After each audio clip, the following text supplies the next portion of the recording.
Hello and welcome to Blockleaders.io with me, Gillian Gossel. Today my guest is Robin Schmidt, who is the creative director at Harmony.One. And we've just been chatting because Robin came to my attention because he makes very exciting videos and I make very boring ones. So we're going to try and make this one a little bit more interesting, maybe in the talk, perhaps. I don't have any cuts, or I don't have any unicorns to float through the screen. I've got one out back actually. Well, maybe one survived. Maybe if it gets really boring, I'll get you to run and get that. So, Robin, thank you so much for joining me today, because I've been watching your films, the Defiant videos that you've been making with Camilla Russo. They are amazing. So, how did this partnership come about with you and Camilla? Well, I've been a filmmaker for 20 years. And if there's one thing you learn when being a filmmaker, it's that money is always a problem. Whether you're trying to raise money, whether you're trying to get paid, money is always a problem. And about 5 years ago, I came to this kind of realization that if I wanted to really explore creatively what I wanted to do, I needed to solve money. And it's a really simple thing to say and a very difficult thing to do. But I saw in blockchain an opportunity to potentially raise some money or make some money. I wasn't really sure what it was going to be.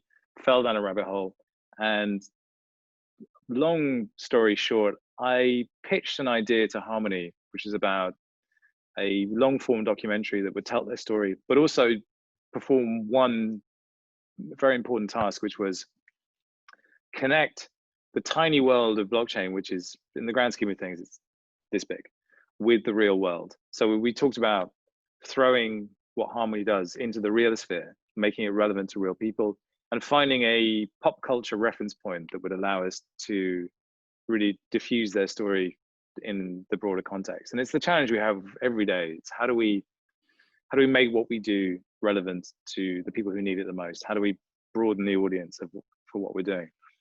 And as luck would have it, Harmony offered me a job, which was as their creative director. And that can mean all sorts of different things, but essentially in this context, it means telling their story. And a lot of what blockchain struggles with is communications. You know, we rapidly run out of words for coins, tokens. And both of those words are very, very loaded and difficult to express, and the concepts are difficult to express. So what I quickly realized was that if I could do video, there would be an interesting opportunity to grow an organic audience on the second largest search engine on the world, which is YouTube. And over time, build up a footprint of material that pointed people back to us. But I also, realized that in order to do that, I couldn't just say, we're Harmony, we're great, we're doing this, we're doing that. We had to tell a story, and we had to find interesting ways of telling that story. And, what you find as a layer one protocol, which we are, is that you're competing against all other layer one protocols. And this is not a nice space. There's maximalism, there's tribalism. People hate you, basically. And so you're competing against that. And so to try and transcend those boundaries and to connect with audiences beyond your own borders is, well, it's a cross-chain problem, and it's a cross-chain communications problem. So I see like these different silos of communities and everything else, like other projects, like the realosphere, people in traditional finance, how do we connect with them? And so for me, the partnership with the Defiant was simply about recognizing that DeFi was a growth sector, enormous possibilities with a very low amount of quality content around it, and that there would be very, very few people who would make videos the way I did it. And so I linked up with Camilla and I said, I make videos and I can make really cool videos, and I would love to tap into your audience and love to talk about DeFi. And we don't have to talk about Harmony, but I want to tell these stories so that we can grow an audience together, and then we benefit from that because our name is attached to these videos. But that's really all it needs to be. And that model is very familiar in other sectors. It's called branded content. Samsung will sponsor a piece in which you'll never see any Samsung products, but they gain traction from telling a cool story and having their name attached to it. So that's effectively the model we're working under. You've actually created a dream job, haven't you? It's funny you should say that, because I was staring down the barrel of a slow death in the career I was in, because I got to a point where I was no longer prepared to put my family's sort of financial safety at risk by chasing sketchy jobs and having, you know, maybe one commercial every 6 months that would pay the bills and then nothing. So I took very safe jobs, and they were, you know, I was directing films for vacuum cleaners and coffee machines and working constantly on stuff I hated. And then like the creative part of my brain was just slowly withering into nothing. And so, yeah, I did absolutely create my ideal job. I created an environment in which I was able to tell stories the way I wanted to tell them at a pace that I enjoy, but also in a space where there are no rules yet. You know, you can't tie blockchain down or try and express it through the lens of traditional finance or traditional economics. It just refuses to be there. And so for me, the exciting thing was that nobody tells me how I have to tell a story. Nobody says you have to sit at a desk and explain it like this and it has to be dry. It's like, well, if I want to tell a story like a zombie apocalypse this week, that's what I'm going to do. And people or if who I haven't want to, seen your videos, they are quite unique. They are definitely filmmaker films videos, and they have weird sketches and scenes, and you've got different props and you dress up and you have a lot of fun. Well, I come from music videos and I've made a feature film, and I come from like storytelling. And in DeFi, the stories are phenomenal. You know, you can't make this stuff up, but just delivering the facts isn't enough. There's the opportunity to bring it alive. And so, you know, I find when I think about a story, something bubbles to the surface. So for instance, with the launch of the Curve token, like bananas came up, and like bananas are curved, but the whole thing was bananas. So I just riffed on bananas for the whole video, and I get bananas thrown in my face. I turn a banana into a basketball and dunk it in a wall. Like I do all sorts of stupid things. But for me, that helps then channel the wacky story through something that keeps it interesting. And we're talking about 20-minute videos here about very abstruse economic and, you know, socio-economic concepts. Boring as hell. But you're making the concepts very accessible and memorable, because the visual plays, you say, whether it's bananas or unicorns or chefs, you dress up as a chef or that's exactly it. And the problem you come across is that we're talking about technology and software, and as a filmmaker you need visuals. If I'm talking about a beautiful coffee machine, I have the product, I can look at the product, I can, you know, fetishize the product. In this, I have nothing, so you have to use metaphors. So you're constantly looking for that metaphor that helps you tell the story. But once you land on it, then you're creating stuff that is completely unique that no one else would do. And it's where we can elevate this, the content that a standard YouTube influencer would make. We just do it in a completely different way. And that I am very lucky that I've spent 20 years of my life learning how to do that and doing it every week. But the great fun of it is, like, if whatever I'm covering each week, I can go further and further in testing the limits of the structures that we're expected to work within. So I mean, every video just starts with me at a desk explaining what the video is going to be about, and then saying this is the defiant. But now we completely pervert it and turn it upside down and go completely off piste. But then what I'm hoping is that people come back because they want to see what craziness we come up with this week, or where we're going to go next. Because the stories themselves are really fun, but like it's the juice that we throw on top. But you are explaining stuff, so it's not. I mean, and you're doing it in a very memorable way and with very strong visual cues and acting and all that filmmaking stuff that goes into it. But you are communicating a message, and you have Camilla explaining some of the tough stuff as well as part of your videos, part of your series. No, it works really well because it's not threatening. You know, it's kind of fun. You go, ooh, ooh, ooh. And it's much the same way when I do a lot of talks too as well for women in blockchain. I'm a middle-aged, middle-class woman. There's nothing scary about me. So if I talk about coins, I'm not going to be stealing your stuff or something. You know, so the same way. I mean, I'm going for the very boring approach. You understand? Yours is much nicer. I think I should maybe change my tack a bit. But yours it's lovely because it's very accessible to, especially young people as well. I mean, I'm not saying necessarily old people wouldn't watch it, but it's and you say you also use memes, and why not? Because we use memes in social media. We flash something, or it's a GIF, or it's something that's sent over. We don't always use words. Well, I covered memes in a video I did about, ironically enough, meme coin.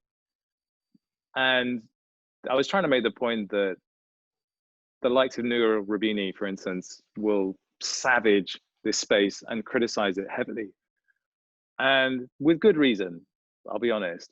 But also,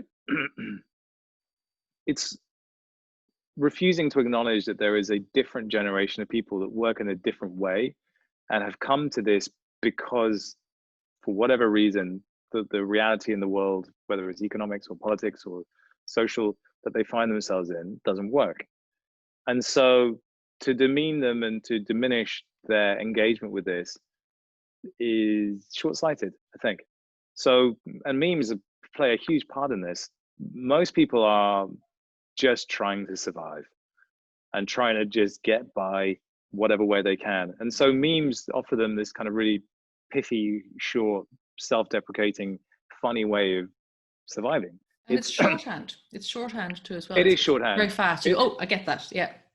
It's shorthand is very efficient, and I think it's that efficiency that I love about it. But there's also, you know, I've often said that content is ammunition, and so if you give people a good piece of content, it arms them for war. It enables them to share what they do. It enables them to defend themselves against other people who might attack, because if you have better content, then someone who attacks you can't compete with that. And you often find on Twitter, Telegram, everything else, people get into a war of words, and there can be no winner in a war of words because everyone has the same platform, can use the same words, and it goes nowhere. But if you can deliver a great piece of video or a great meme, no one can compete with that.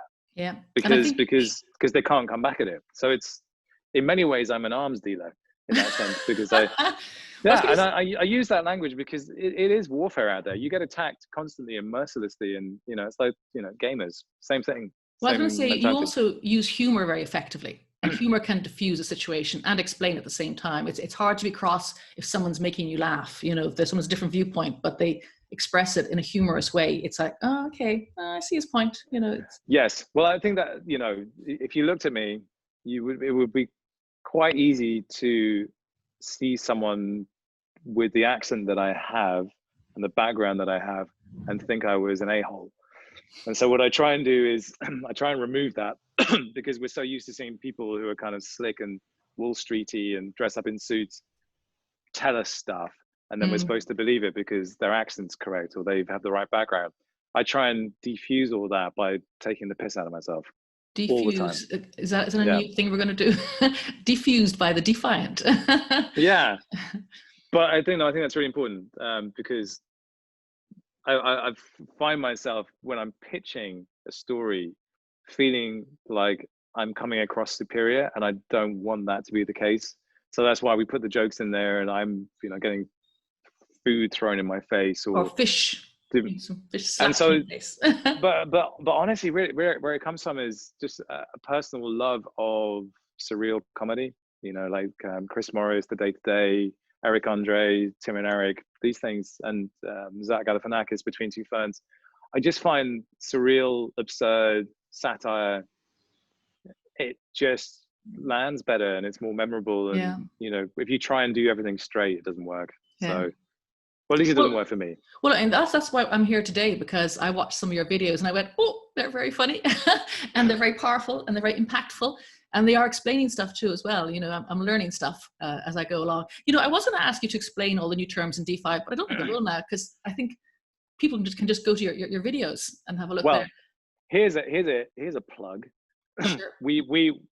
The videos I make are about usually the hot story or a thing, and they kind of assume that you know what a liquidity provider or an automated market maker is, and that's a wrong assumption to make. So with what Camilla said was, I think we need to do a series called DeFi 101, which is videos that explain these topics. Please do. And we are. So we actually got a grant to do that from Harmony. We pitched it as 31 to 2 minute films, and they'll just be literally impermanent loss. What is it? Bang. And they're going to be super dumbed down, super easy, but like there'll be 30 of them to explain different things, and that's coming. We actually start shooting them this week. So good. because they are needed. Because before, in preparation for this interview, I was going to ask you also sorts of DeFi questions, which I'm not now. I was looking at different videos and reading articles and looking at why Uniswap was different, and then how Sushi copied the code, and all this type of stuff. But it's very hard to find. I'm kind of glad I didn't ask you all those questions, because I don't like to ask a question that I don't know the answer to. So that's all I do. That's all I do. I sit on camera and act all authoritative, and I don't know anything. But that's the best place to be. Like, if you're trying to convey excitement about stuff, then you need to be in that position of just slightly behind the curve of what you should know. But there's no doubt that the rigor, the necessity to really dig into a subject in order to be able to communicate it to other people forces you into a greater understanding of it. And I'm sure you know this as a journalist, that there's no substitute for. Yeah, that's why I'm saying I'm quite glad, because I was doing the preparation. I'm going, I kind of understand this. Liquidity pools, I kind of understand that, but so I'm looking forward to your 101 series. Yeah, and bonding curves and this kind of thing. Yeah. Where can people find them? What's the so we'll start shooting them in bulk next week. We're doing the pilot for the series this week, but they'll be on the Define YouTube channel. Okay. And easy enough to spot on Twitter as well, and we're sharing them around the place. But yeah, we'll lump them together on the YouTube channel. Well, I certainly encourage anyone who looks at this, or when I write it up, to go and look at your videos, because they are very good, and they'll put a smile on your face, and you may sort of learn something and come away. Oh, we have fun making them. We have to shoot something completely crazy this afternoon. Every week is a challenge. Like, what are we going to do this week? Well, how can we top last week? It's always about the subject matter. The subject matter tells you what the video needs to be. You just have to listen to it. Well, I think in this space, because the people who found all these coins and protocols, I mean, they choose such great names. I think that helps a lot. It's food based, or someone said, is it this drink coming up next? Is there a sake or something? I don't know. But it's that they're not calling themselves the DeFi project, which would be very boring. So you have a lot to work with. And that's cool. Well, it's because of farming. People started farming tokens, so farming became a meme, and then yams came along, and so yams, it's a food stuff. It's a food stuff, and then sushi came along, and like sushi swap. It's this is Jonathan Ross to say that. the whole sushi swap saga was, I mean, wow. Yeah. Mad. Although I think have they all gone back in again? Is there some community rescue plan there? I can't remember. Too long to dig into. Too long to. But if you look at my intro to the sushi swap video, I literally packed it all into a rap in which I tried to convey just how ridiculous the whole thing was, because that was the best way to tell the story. But I could have made a video that was an hour long, and I still wouldn't have covered it all. It was a massive subject. Well, I have to congratulate you, Robin, because A, I love your videos, which are really entertaining, and I recommend everybody go and look at them. But B, you are a clever person to create your dream job. So you have the backing, you're looking after your family, you're doing all the good stuff you need to do, food on the table, and yet you're like a schoolboy. You can go absolutely bonkers with your subject. You've completely hit the nail on the head.